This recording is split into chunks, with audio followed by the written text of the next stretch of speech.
tell me sometimes this life feel like it ain't worth living. Sometimes it even has me questioning if religion is worth believing in, because why would God send his only son to save the world and didn't even acknowledge him? But through my reasoning, there's something that keeps on whispering. Keep the faith, stay encouraged, girl. There's a reason for your believing.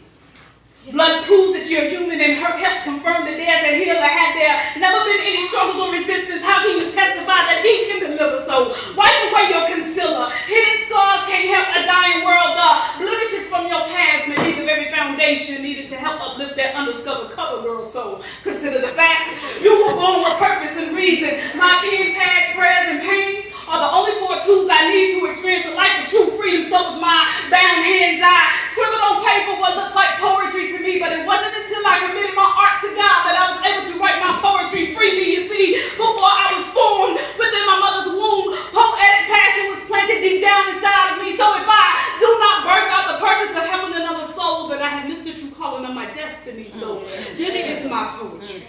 Yes, God. Can't nobody take away what God has given me. Amen.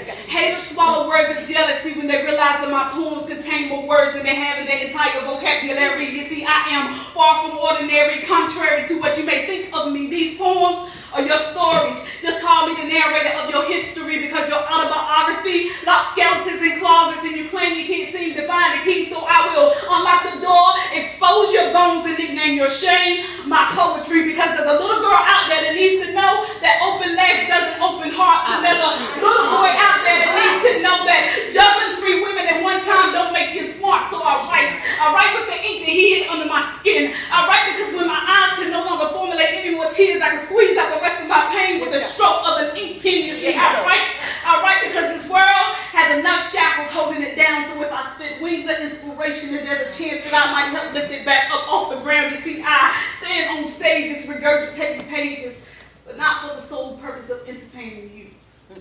I write because history should never repeat itself. Answers are hidden in our testimonies. And poetry, it just happens to be the way that I can